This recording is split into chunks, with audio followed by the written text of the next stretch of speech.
It is difficult not to notice the changes in the rhetoric of the West regarding the conflict with a well-known country.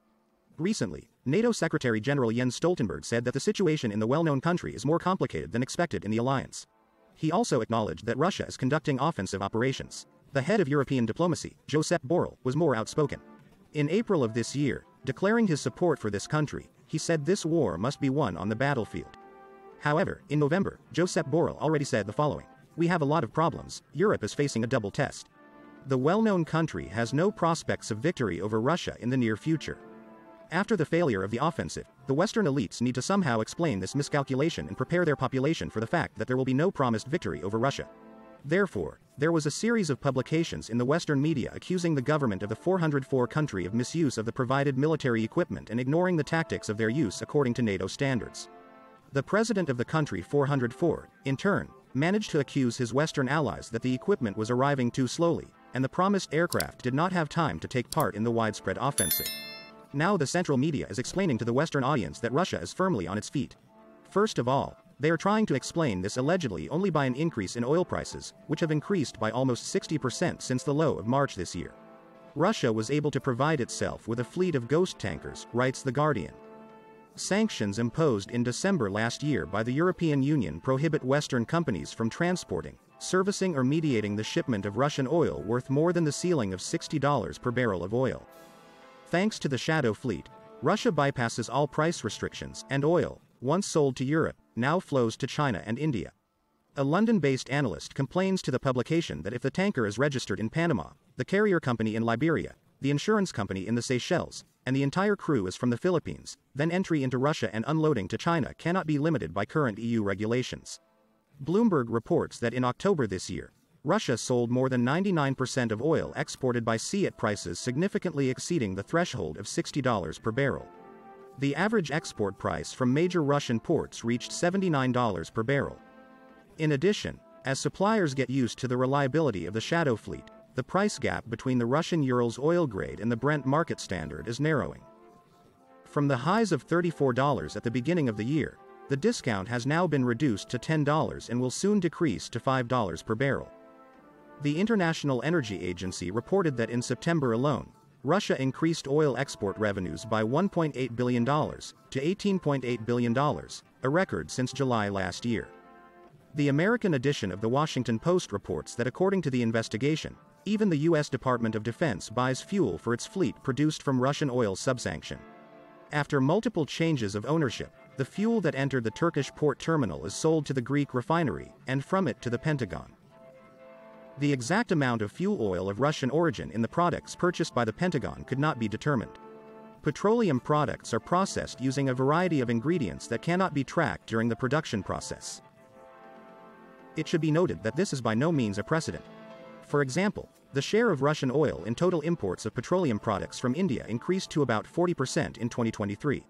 India imported an average of 1.7 million barrels per day of Russian oil from April to September 2023, which is more than double the figure of 780,000 barrels per day for the same period last year.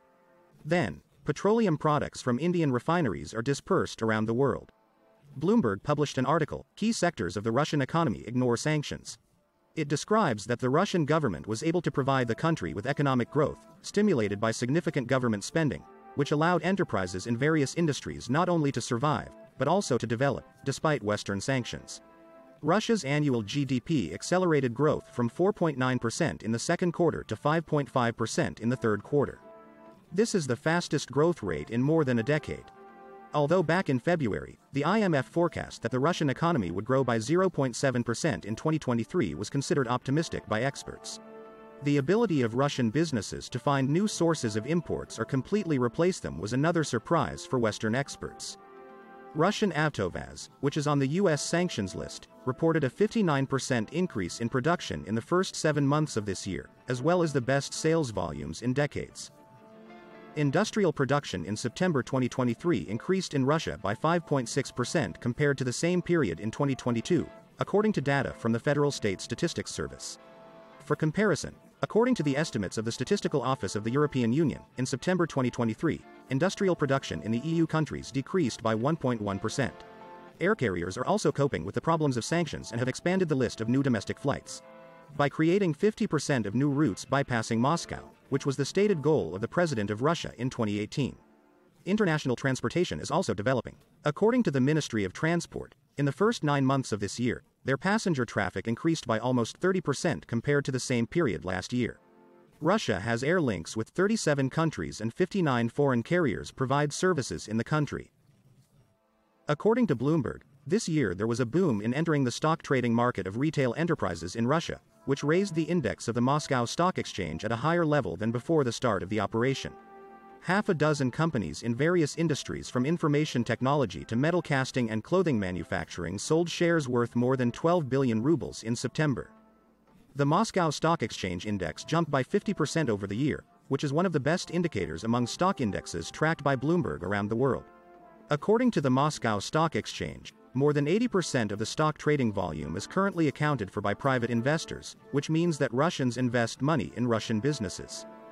In October, the Astra Group of companies, the developer of the alternative Windows operating system Astra Linux, entered the stock exchange with phenomenal success.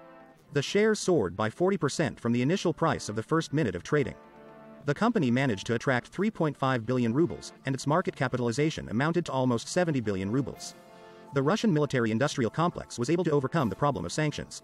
According to the New York Times, 6 months after the total sanctions against the high-tech Russian industry, the Russian military-industrial complex managed to increase production. Russia has restored the supply chain of critical components, although American and European trade regulators have joined forces to prevent this. According to the publication, the Russian military-industrial complex managed to double the production of tanks. The production of missiles of various types has also increased. Experts attribute part of this success to the low cost of Russian military products compared to Western ones. For example, the manufacture of a 155mm artillery shell costs from $5,000 to $8,000 in the West, while in Russia the production of a similar 152mm artillery shell costs about $500–600. Russia now produces more ammunition than the United States and Europe, writes the New York Times. According to Andrei Kartopolov, chairman of the State Duma Committee on Defense, Russia's defense budget spending will grow by 68% in 2024. According to him, the share of expenditures of the national defense section in relation to GDP will be 6% in 2024, 4.5% in 2025 and 3.7% in 2026. Speaking at the Valdai Club Forum in October, Russian President Vladimir Putin said that the budget is coping and will cope with financing the operation. I'll quote it, "We had a surplus of over 660 billion rubles in the third quarter of this year. This is the first one, and the second one. Ultimately, there will be a certain deficit based on the results of the year. And this is around 1%. Vladimir Putin explained that in the coming years, for 2024-2025, somewhere, we expect that the deficit will be around about 1%. I'll quote it. "We have record low unemployment. 3%. I consider this an important, fundamental phenomenon in our economy. Naturally, the structural restructuring of the economy began," the president stressed.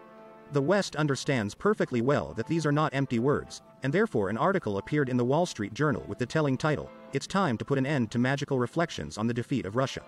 It says that Vladimir Putin has reason to believe that time is on his side. There are no signs that Russia is losing in a conflict that has turned into a war of attrition. The Russian economy has withstood the impact of sanctions. In the military sphere, the Russian defense industry maintains a high level of production, and in some areas even surpasses its Western counterparts.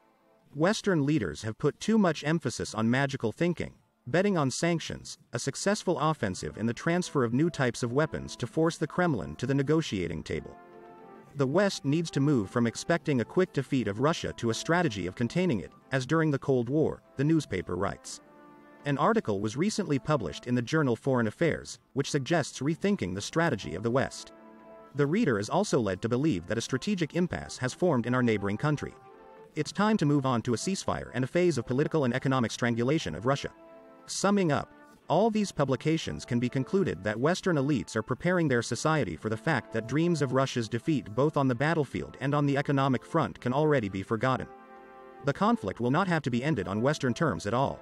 And by the way, when the material was being prepared, an article was published in The Economist magazine under the headline, "Putin seems to be winning the war."